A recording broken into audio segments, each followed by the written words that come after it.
Sure. David Huerta, president of SEIU USWW, represent 50,000 workers across the state, janitors, security officers, airport workers, public event workers, and state council president for SEIU in California, which is 750,000 workers across the state, public sector, private sector, healthcare, long-term care, and everything else, you know. Well, Brother Huerta, thank you so much for sitting down with me here at the Netroots conference in New Orleans. I really, really appreciate it. And I know that you've been going through a lot. Our country's going through a lot right now. And, you know, everyone in the labor movement and so many beyond organized labor felt a collective chill run through our blood when we watched those videos of ICE agents brutalizing you, arresting you, a prominent labor leader.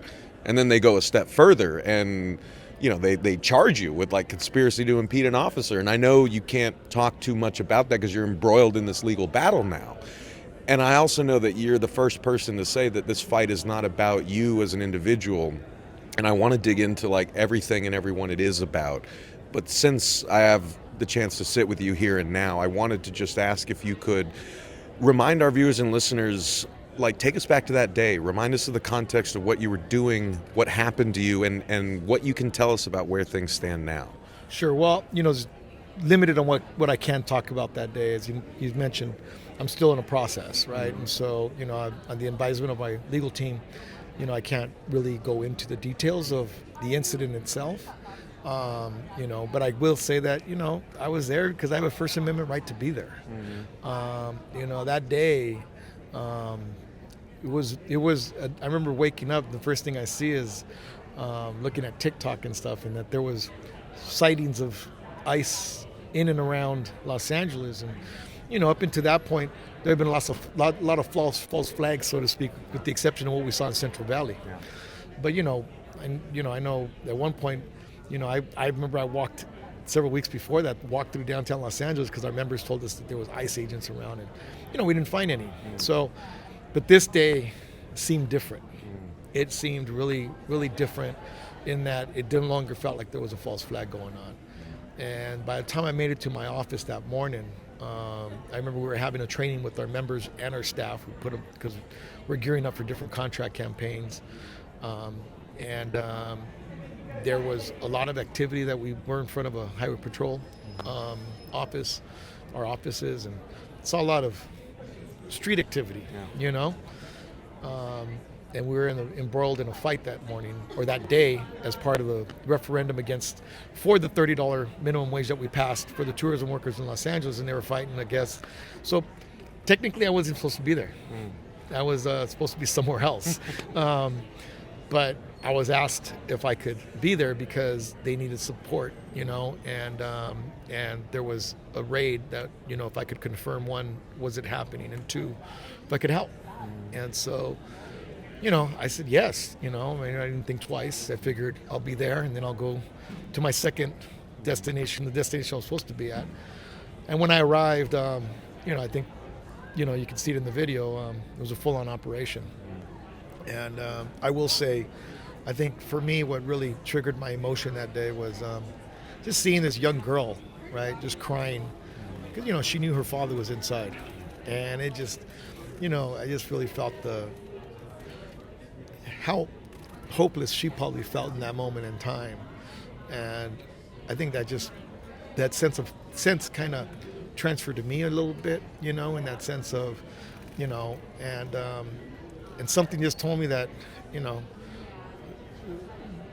this was going to be, you know, again, I can't talk into the details of that day, but, you know, and hopefully someday I will be able to talk about it more freely. And hopefully I'll have my day in court to talk about it freely. You know, I just felt like this was a moment of taking a stand. And I didn't really think it out. I didn't, you know, it wasn't like something that I went with any intention, but I felt as if somehow this was starting something much bigger. And so when I said this is not about me, it's about what's happening, it was really because I don't think the focus should be on me. The focus should be on what is actually happening, what is really being with the intention of what's happening, and let's focus on that, you know. Well, let's talk about that, and I want to get real here and talk to you about this not just as David Huerta, labor leader, but as two Chicanos from Southern California, two brown kids from the same place. You grew up in LA, I grew up in Orange County, and we've watched so much of our home change so quickly. I wanted to ask if you could just communicate for folks who don't live there, what is actually happening back home, and is this the LA, the America that you grew up in? I mean, what is happening right now? Well, I'll say this: LA is my America. LA for me is probably one of the best cities. It is a point of people can say anything they want about LA, but we've seen it all, man. I grew up, in the unincorporated territory of LA County called West Whittier. Born in East LA. Very typical Chicano family story. But what Los Angeles for me represents is really it's home. It represents a place a point of origin and a point of departure, so to speak, both. It's where culture is vibrant, language is vibrant. Everything is really, it's a place that and it's a very working class city. A lot of people probably see the glamour of LA. I always see the grit of LA, and when I always say, when I was growing up, my father was a Teamster. His jobs were right around on Washington Boulevard and City of Commerce, where all the trucking outfits used to be at, and it always has been a very worker-oriented place, and so, when we saw what happened or is happening in Los Angeles, because I don't think they're done with this yet. And I don't think they're done with this country yet in the sense of what they're trying to do. But what I saw is what happened on June 6th at that garment facility is that people taking a stand and people defending their community, defending their families, defending their vecinos, and defending who they are. For me, that's the most important thing, right? Because too often we're kind of not considered American. We're hyphenated, and and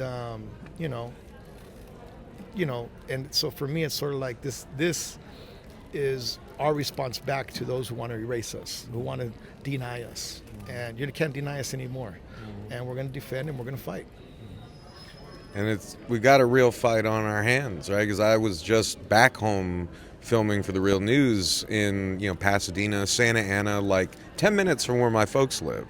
I'm interviewing the son of Narciso Barranco, a man who's worked here for 30 years and was working as a landscaper in front of an IHOP, and he just gets sworn by these masked, unidentified, armed thugs who beat the shit out of him in the middle of an intersection and disappear him in a van. Yeah. And this is happening all over the place. I went to food drives that are for immigrant families that can't leave their homes and haven't left in weeks. The parks are empty, the food trucks are gone. There's a real terror gripping the neighborhoods I grew up in. But like you said, I'm also seeing a lot of grassroots resistance from folks who are done waiting on the Democratic Party. They're done waiting on local governments, even, official unions. They're saying we're going to band together and do this ourselves. And I wanted to ask, where the labor movement and where unions, need to be in that fight, and what the labor movement can do to really help empower people in this fight against authoritarianism. Well, look, I think, as a labor person, right, as somebody who spent his last 29 years, organizing in community, organizing basically, immigrant workers and black workers, right? Because the beauty of my organization is that, it was, I think about 15 years ago, we engaged in one of the largest organizing efforts to organize black workers and security officers, in a really long time. And so, our organization, I think, is is what's possible, right? Especially in Los Angeles, where we can't deny there's been tension between black and brown communities in the past. But I think it's also how do we build those bridges between our communities, but allowing our communities to show up as who they are, right, is very important. We've played, as a labor union, we've played a role in creating that environment for our members. I think this moment in time, though, also calls for labor, to really weigh in. They have to lean in, man. It's like, we have to be part of, we have something that's unique. We have resources, we have facilities, we have rank and file members, right? We have standing organization. All of those things make us a catalyst right now in creating something. And, I think the one thing that we can do, because I think how we're going to fix this, or not fix this, there's no fixing this, is we got to organize this. It is, we're going to have to create disruption, non-cooperation, figure out how we are really destabilizing, so to speak, the what is, this authoritarianism, right? But labor, I think, plays a central role in significantly different role in that labor disruption. How can we build the rank and file power? How can we build within worker organization to really build towards mass disruption? And how do we lean into that disruption? And I firmly believe, I think if there is going to be a disruption, it's going to start with service workers, because those service workers are the ones who are on the crosshairs of this organization, because those are the places where the predominantly black and brown workers are at. Yeah. And so that's in my opinion, it's the workforces that represent those workers that are going to be a catalyst in change. And so when I look at SEIU is all predominantly, we're the long-term care workers, we're the healthcare workers, we're the janitors, we're the security officers, we are that service workforce that, if we lock arms with other service workers like hotel workers, farm workers, if we're able to really galvanize and move, it's going to be that workforce that's really, in my opinion, can really create the disruption big enough, or the crisis big enough, to make the change that we need. It's like, in the administration and, the people who support it, like, they understand the threat that unions and organized labor pose to their agenda. Donald Trump is now rescinding collective bargaining rights for federal unions, in agencies across the board. They went after you, like, they're going after labor leaders. And so I guess the blunt question is, like, why do fascists hate unions so much, and what role must organized labor play in the fight against fascism and the fight for something better for working people? Yeah, well, look, I think we're the one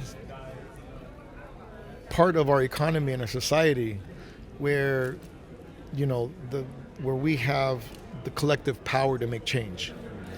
And, a fascist, authoritarian government like we're seeing right now is going to try to dismantle that so they have the power to be imposed. Look, I think right now we're going to be, we're going from billionaire class to the trillionaire class. We're not very far from that. And the sad thing is that'll probably be celebrated.